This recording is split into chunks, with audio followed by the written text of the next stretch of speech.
I don't know how to describe it other than like a demon type of sound. But it's silhouetted, hulking, every bit of 5.5 feet wide, 13 to 14 foot tall, pitch black. The one thing that ran through my mind when I had this encounter was I don't have a big enough gun.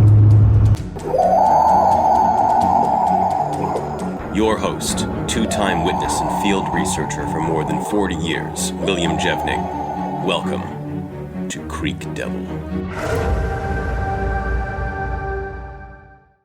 Welcome to the Q&A, everyone.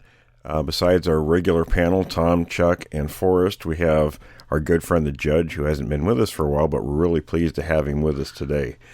So, having said that, Tom, let's go ahead and jump right in. Absolutely. Tony, thank you for coming on board. We appreciate that. And I want to start off with the first question. This is an easy one. And this comes from Danny. Danny's down in the Southern Sierras. So he's smack dab in Bigfoot country. Says, Tom, the tracks I saw, you could have snapped a chalk line on. They're in a straight line. What's all the fours configuration? I don't think I'd recognize it. I think the question that he's asking is, why are the tracks not side by side, but 1 foot straight in front of the other one? Will, you got any thoughts on that? I was going to deflect that one to Forrest, actually. Well, the thing is that Bigfoot has a compliant gait. Humans and all other primates, we stagger step. In other words, when you look at our prints, they're in a staggered position on the trackway. Other primates do the same thing, although they don't have as an efficient manner of walking as even as we do. They just shuffle, more or less. The Bigfoot, and the best way to explain this is to go out and look at the Patterson-Gimlin film, because actually it's an excellent representation. Patty literally picks her foot up at nearly at the knee at a 90-degree angle, and then it's not a real pronounced swinging out, but you can tell that there's a rotation at the knee, and the foot actually swings out. And when the foot comes back down, the placement is right directly in front of the other foot. And this is called a compliant gait. And it's actually a far more efficient way of walking even than what we express. You know, something I was wondering too just now thinking about that. When you see human tracks, our toes are pointed out. And it's often called a herringbone, kind of a line of tracks when you see that. Right. And that's kind of for our balance. And I'm wondering with that compliant gait, how that works with balance with them, walking in a real straight line. Well, I don't know. You've seen plenty of pictures of them walking. They don't seem to have much difficulty. So staying upright. And of course, I've over and over said about the fact that they have glutes like us, that they've got a big butt. And that's what helps hold them upright and makes them efficient at walking, just like us. Other primates do not have that. So I'm sure with that different bone structure, it plays into that too. And they've obviously got a slightly different, because you do see a forward lean when they at least I've seen it in the pictures, that they lean forward a little bit when they're walking. So there's obviously a different bone structure there, and the muscles are probably attached differently. But I think that there's a combination. I think they share very, very human traits, and I think they share more archaic primate traits too. I think that they're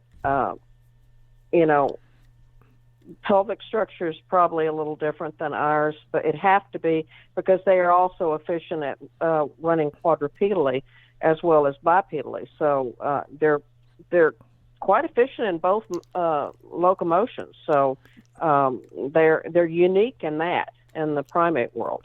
On a side note too, that the slumped shoulders or that slightly forward-leaning posture has been a common feature in sightings for many, many, many years. Oh yeah, and just like you're saying, that the fact that the manner of walking is different from ours, and it may be that posture leaning forward slightly may assist in their being more efficient at walking too. So, I mean, I'm not going to start slumping my shoulders to walk like a Bigfoot, but, you know, I think that it's a combination of all these factors with them that makes them efficient at doing both quadrupedally and bipedally. I will mention, too, just briefly before we move on to the next question, that I do have photos of track lines where, on occasion, they will walk more human-like with the toes out. I'm supposing that's just a variant, though. Well, I would think that there's probably individuals that vary from, you know, and just like with people. I mean, you see pigeon-toed people, you see bow-legged people, and then their manner of walking is all different. So I'm thinking that you're going to have probably some differences in Bigfoot as well. And then you've got situations where you don't know if there's been an injury to them that causes them to walk that way. So, you know, but most of the time we do see very straight line trackways with them. Right. Chuck, Tony, any thoughts? No, they're way over my head. I was kind of thinking about some of that stuff too, and I think Forrest is right on all that. There's a lot of different characteristics that are different from ours, and I think that helps them do what they do. All right, great points, everyone. Tom, what do we have next? All right. So the next one, this is from Danny down in the Southern Sierras. And the question he has is, it's in regards to Sierra sounds. And here's what I'm going to say. Apparently, the gentleman who does the Sierra sounds brought in this other guy who is a linguistic expert. And back in 1980, I started to go, well, you know what APHES is, right? Right. and I went in, and the MOS that I was going to choose at the time was this linguistic one, and they put you in this vaulted room. Let me tell you, it's pretty tight, and they give you what's called a defense language aptitude battery. I didn't pass. I came close, but close ain't passing, and this other guy did. So I know nothing about his research.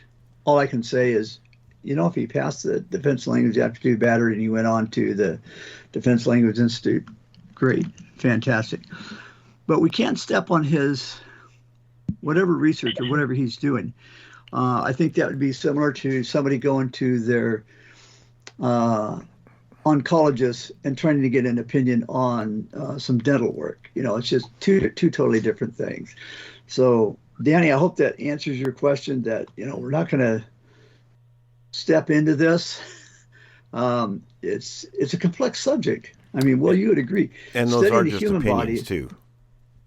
Exactly. There's a whole lot. There's a bigger book that can be written about what we don't know than we do know. But I want to thank Danny and everybody else who comes to us with these questions. You know, you obviously trust our opinions, and we appreciate it. So anyway, that was my 2 cents on that, maybe 25 cents. Well, I'm gonna jump in here just for 1 second here. I'm not a linguistic anthropologist and you know, cognitive anthropologist either. So of course we had to study that, but it was never something that I focused on. And Tom, you and I have had lengthy discussions about the Sierra sounds.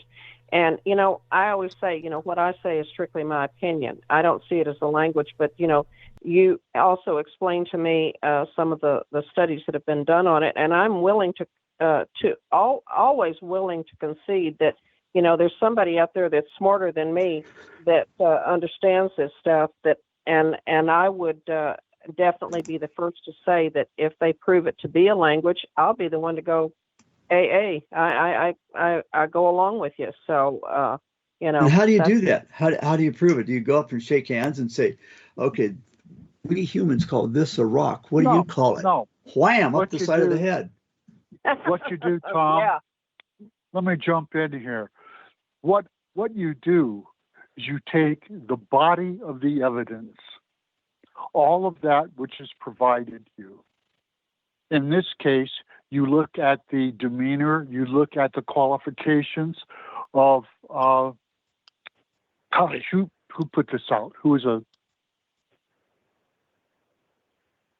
come on, give me the name of the guy that did the Sierra sounds. Okay, so I didn't want to mention his name because I wanted to keep his name out, but the guy who put it. Keep names out. All right, so you take that gentleman, you take all that he has done, you look at his evidence, you look at his background, you look at the Sierra sounds themselves, and personally, as I look at that body of evidence, I think those are some of the most important finds that we have. Some of the most important evidence that is out there of the Sierra sounds. I believe that they are right on cue, and nobody is able to jump in and call it a fraud. And again, I think it kind of goes back to the topic it's a very, well, you would agree, this is a complex topic. It's like studying the human body. You know, you're not going to have, you're not going to have your oncologist giving you opinions on, you know, the eye structure. Look at the experts that they brought in to prove those sounds. They were just right at the top of their game. Well, too, and no, please don't take me wrong, because I'm not suggesting not even for an instant that the Sierra sounds are fraudulent or a hoax. That's not where I was going with that. I'm not. But I will say something that I have found very interesting, because I've been following some of this stuff out there, because y'all know I do follow all these journals and stuff involving primates. There are a lot of anthropologists right now and primatologists that are saying that chimpanzees, gorillas, and even orangutans, the great apes, are representing right now some of the things that they are doing, that they are recognizing that they're doing, that these animals have stepped into the Stone Age. They are like we were, you know, several million years ago in our early development. So, Tom, I sent you some of this stuff, orangutans spearfishing, and some of the things that the chimpanzees are doing, and I think we have, what we're seeing is evolution in process, and this may very well be happening to Bigfoot. So we can't discount anything. No, but the most important video that you sent me on the orangutans was dipping their bread in the coffee. I'm like, I'm with you on that, buddy. Oh my gosh! I thought, okay, there's me and my grandmother right there. I don't have the long red hair all over my body, but that's me. Well, I think the bottom line is there just isn't enough data in on this yet. So for the time being, we leave the question open. All right. So Missy from Ohio wants to know, this sort of dovetails into this conversation. Simple question. Are the animals yay or nay? Let's take a vote. What did you say? What was the question? Okay, Bigfoot. Are they animals? So yes or no? I think that depends on your definition, because technically we're animals. Yeah, we're animals. We're mammals, animals, primates. I see a lot of times in the comments people say, well, Bigfoot's not a primate. Well, or humans aren't primates. Well, yes, they are. Yes, we are. We are classified as primates, and we just happen to be classified as the top of the rung. We're the naked ape. I say this all the time. We are a naked ape, and that probably offends some people, but that's the truth of the matter. And if you want to put Bigfoot in there, he's a primate too. We just have, I personally think he's a bipedal ape, so that makes him an animal, just like we're animals. Well, and here's the deal too. I mean, people who say, they're not a primate, that's a matter of personal opinion versus scientific classification. Yes. Well, it makes me feel better. We're not getting into a religious discussion, and I won't even go there. And I went to a religious university, so and they didn't even get into it. I mean, that Well- was one thing that was very sidestepped totally at that university. Well, Forrest, you make me feel better because I do like to drag my knuckles on the ground and scratch my armpits from time to time. So Don't I we think we all? have video Don't of that we from all? last summer, Tom. we do plenty of it. Yes. Okay, I haven't, I'm I sure haven't Tony'd learned how like to to- hop up and down yet. I'm sure Tony'd Is like there to see anything that. y'all would like to tell us? I think Tony'd like to see that, wouldn't you, Tony? Absolutely. Listen, I've seen enough animals in the courtroom to know the answer to that question. Oh gosh. Okay, You guys are well, here we terrible. go. All right. Jerry's from Belfast, Ireland. Jerry he says, I'd like to ask some questions. So we're on the right show, Jerry. Okay. These are for Will.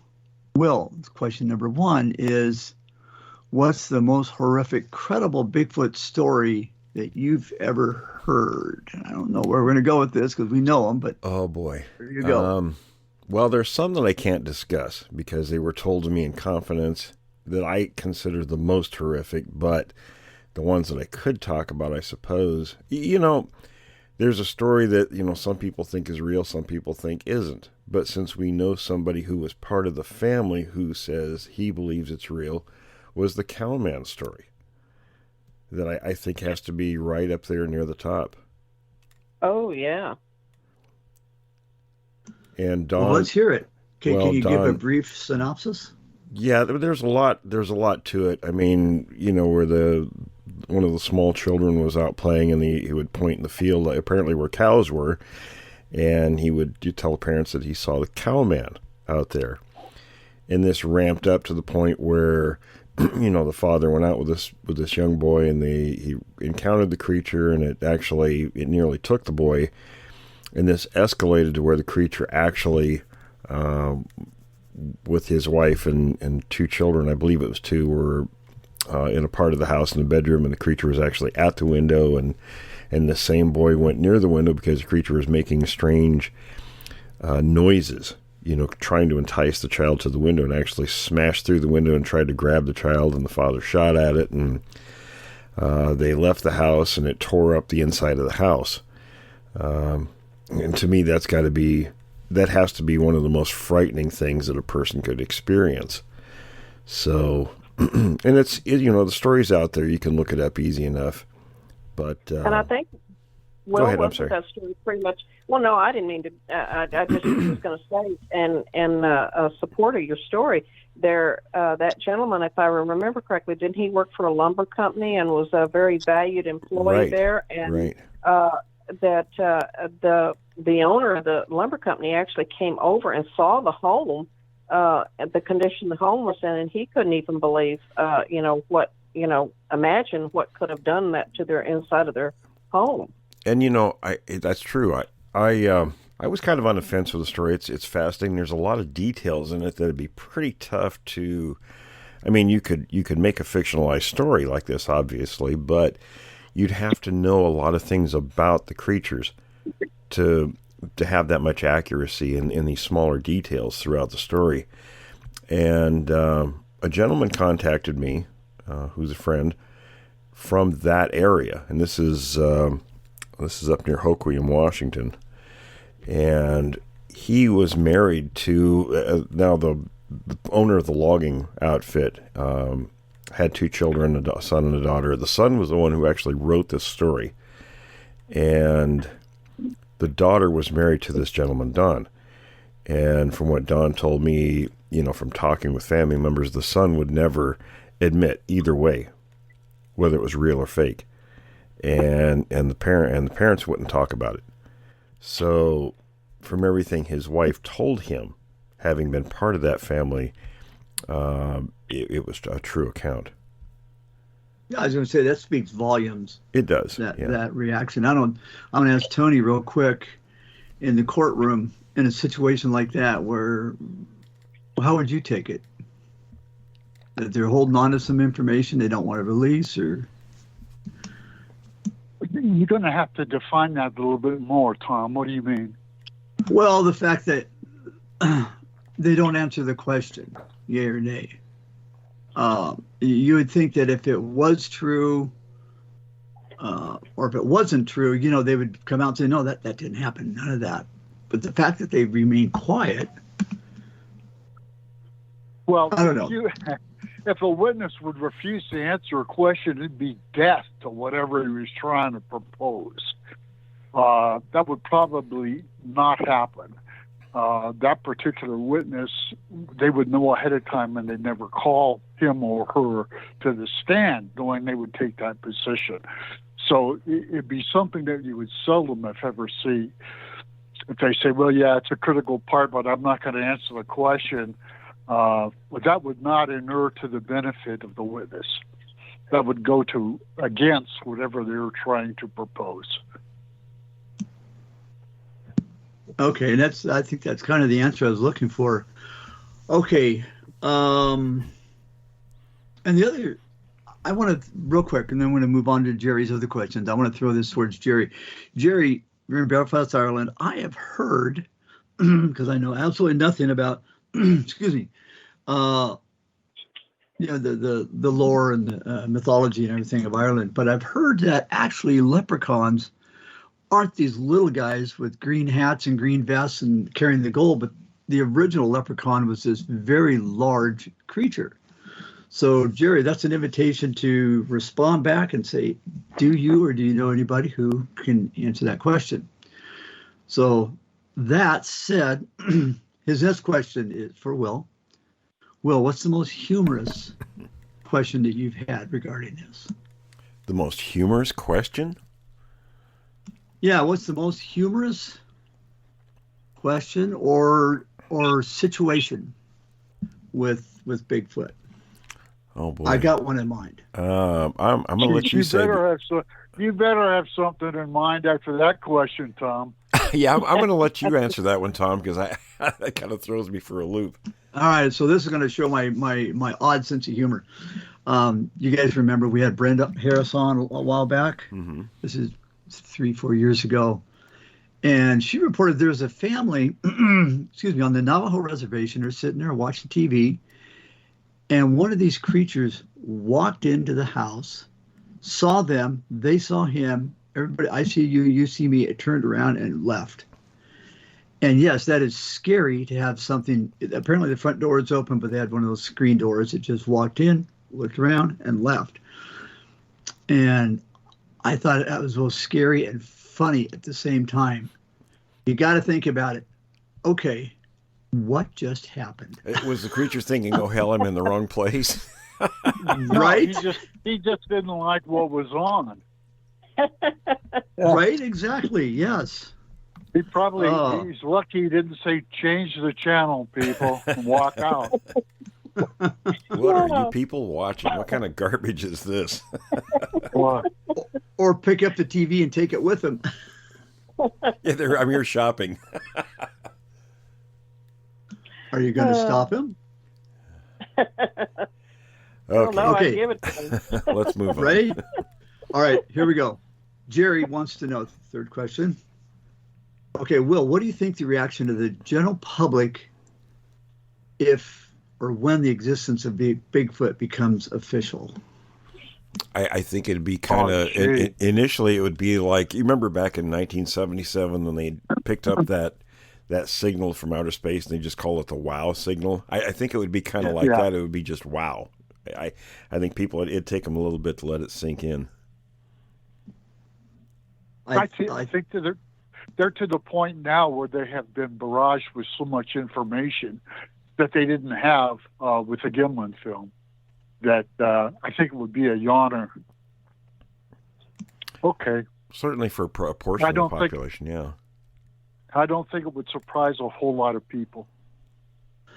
Well, I have to agree 100%. I mean, look at the whole UFO disclosure. Well, that's a whole other subject, though, Tom. No, it's a different subject, but it's another subject. But I think the reaction is similar. There are so many other things going on in our world at this time that I think people go, "Oh, okay, that's just one more thing." It's just my thoughts. Okay. So that's that. The next question is in regards to the number of creatures that are out there. Are they all the same, or this person has heard, and I'm sorry, they didn't leave their name, that there's variation in species, like there's variation in dog species? Are they universally spread across the North American continent, or do you have some groupings that might be more regionalized? Well, I'll tell you what Mr. Black told me. That there, and we know this from early on, even before I ever met him, Jeanae P wrote in, I think his book was 72. It was called Bigfoot.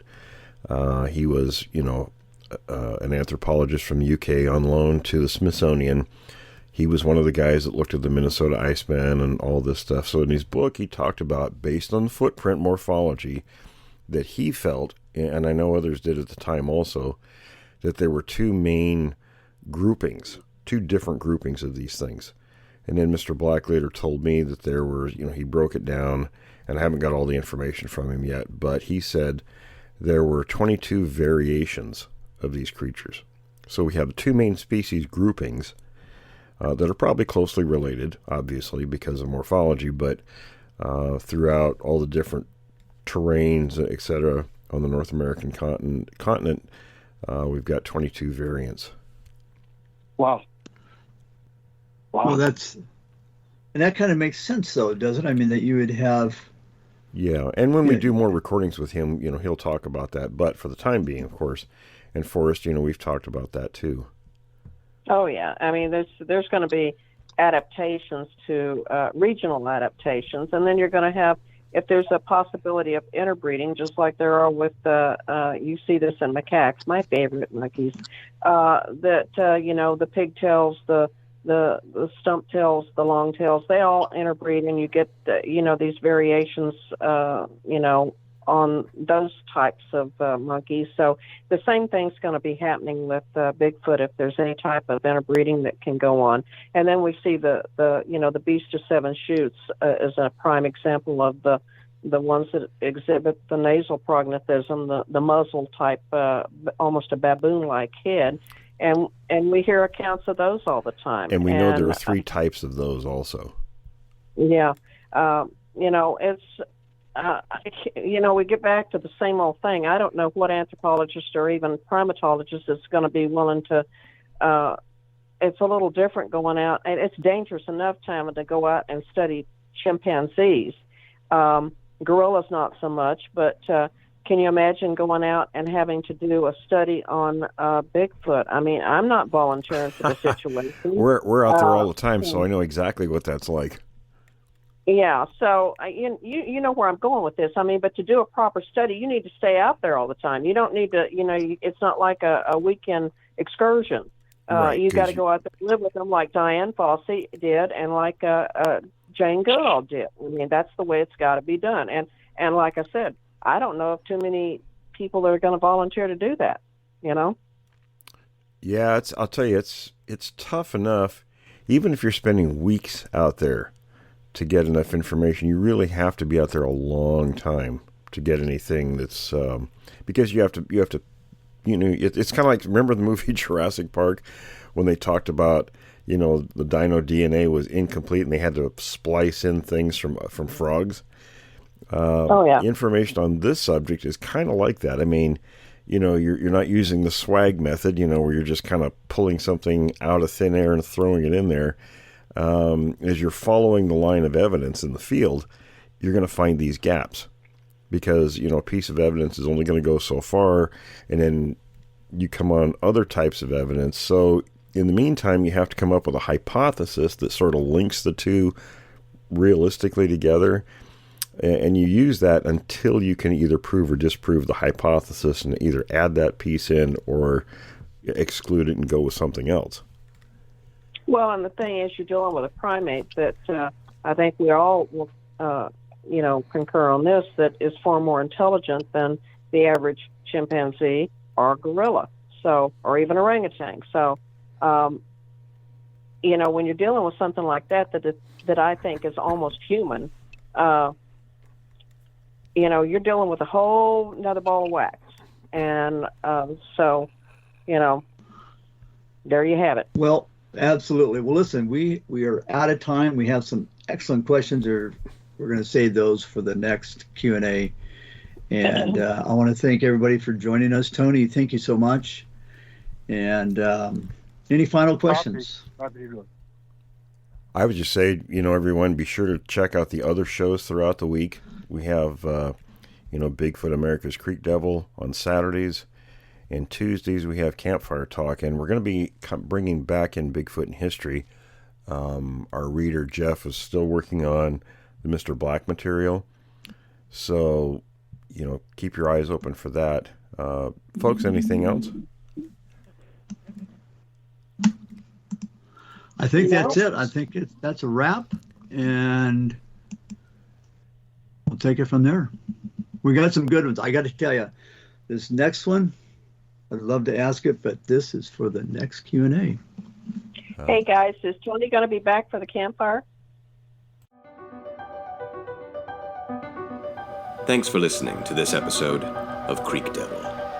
If you or anyone you know has had an encounter with these creatures, please contact us at williamjevning@yahoo.com. That's William, Jevning, @yahoo.com.